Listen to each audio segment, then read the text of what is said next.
মুছে ফেলার দুঃস্বপ্ন কেউ দেখবেন না। যে জুলাই আমাদেরকে নতুন বাংলাদেশ গড়ার স্বপ্ন দেখিয়েছে, যে জুলাই আমাদেরকে স্বৈরাচার থেকে মুক্তি এনে দিয়েছে, সেই জুলাইকে আমরা হৃদয়ে ধারণ করে রাখবো। আমরা দেখেছি জুলাইয়ের সময় আমাদেরকে গ্রাফিটি করতে কিভাবে বাধা দেওয়া হয়েছে, এবং আমরা এই জুলাইয়ের মাধ্যমে কিন্তু আমরা আমাদের বাক স্বাধীনতা ফিরে পেয়েছি।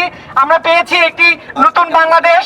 আমাদের স্বপ্ন ছিল একটা নতুন বাংলাদেশ বিনির্মাণ করা, কিন্তু আমরা দেখেছি চট্টগ্রামে যে ঘটনা ঘটেছে, জুলাই গ্রাফিটি করতে যাওয়া যে শিক্ষার্থীরা ছিল তাদেরকে বাধা দেওয়া হয়েছে, এবং আমরা ঠিক দেখেছি জুলাইয়ে যেরকম চিত্র দেখেছিলাম ঠিক সেইরূপ চিত্র আমরা আবারও দেখতে পেরেছি। জুলাই গ্রাফিটি করতে যাওয়া তাদের কাছ থেকে কিভাবে রং ছিনিয়ে নেওয়া হয়েছে, তাদেরকে কিভাবে ধরে নেওয়া যাওয়া হয়েছে, এবং আমরা এটাও লক্ষ্য করেছি একজন পুলিশ কর্তৃক নারী শিক্ষার্থীদেরকেও হেনস্থা করা হয়েছে। তো আমরা তীব্র নিন্দা এবং প্রতিবাদ জানাই, এবং আমরা স্পষ্ট বলতে চাই এই জুলাইয়ের মাধ্যমে কিন্তু আমরা যে নতুন বাংলাদেশ বিনির্মাণ করেছি সেখানে আমরা কোনো স্বৈরাচারের স্থান দেখতে চাই না, কোনো ফ্যাসিস্টের আমরা স্থান দেখতে চাই না।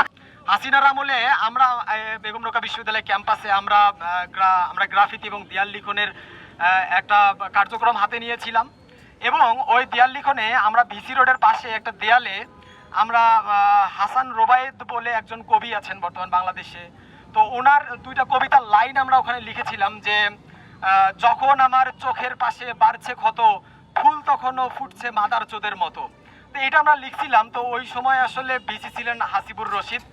তো এইটা যে আসলে এই যে ফুল তখনও ফুটছে মাদার চোদের মতো, এই ব্যাপারটা এখানে যে কবিতা আছে, এখানে যে রূপক আছে, এই ব্যাপারটা যারা বুঝতে পারবেন না, আমি মনে করি তাদের আসলে এই লেখা সম্পর্কে কোনো মন্তব্য করার তাদের কোনো যোগ্যতা নাই।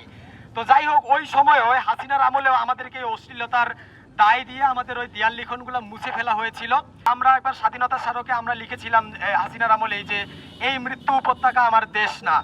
তো খুবই দুঃখজনকভাবে আমরা দেখেছিলাম যে ইংলিশের, আপনারা অনেকেই এখানে চিনবেন, ইংলিশ 12 ব্যাচের সাব্বির, বাংলাদেশ ছাত্রলীগের বেগম রোকেয়া বিশ্ববিদ্যালয়ের এরা খুবই কি বলবো গুন্ডা ছিলেন এরা, এবং মাস্তান টাইপের পলিটিক্স তো এরাই করতেন, এরা বাংলাদেশে সবাই জানে। তো এই গুন্ডা সাব্বির ও এসে ভোরবেলার মধ্যেই আমাদের এই লেখাটা মুছে দেয়, এবং এই লেখার উপরে তারা জয় বাংলা লেখে।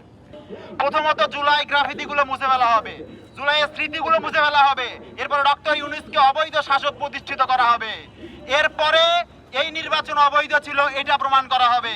আপনারা দেখতেছেন না আনিস আলমগীর এবং মেহের আফরোজ শাওনরা হামের টিকা বিশেষজ্ঞ অনুষ্ঠানে যায়। ওরা কি ডাক্তার? ওরা কেন এই অনুষ্ঠানগুলো যায়? এই যে ফেসিজমের যারা উত্তরসূরি, তার নতুন একটা বয়ান এস্টাবলিশ করতে চাচ্ছে, তারা এভাবেই জুলাইকে ধীরে ধীরে মুছে দিতে চাচ্ছে। জুলাইকে মুছে দিতে পারলেই তারা তাদের ক্ষমতাকে শক্তিশালী এবং দীর্ঘায়িত করতে পারবে। আমরা আজকের এই প্রতিবাদ সমাবেশ থেকে জানিয়ে দিতে চাই, জুলাইকে আমরা চোখের সামনে সংগঠিত হতে দেখেছি।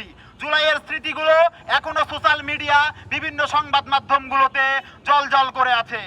যখনই জুলাইকে মুছে দিতে যাওয়ার প্ল্যান করা হবে, প্রোগ্রাম করা হবে, তখনই এগুলো নাড়াচাড়া দিয়ে উঠবে।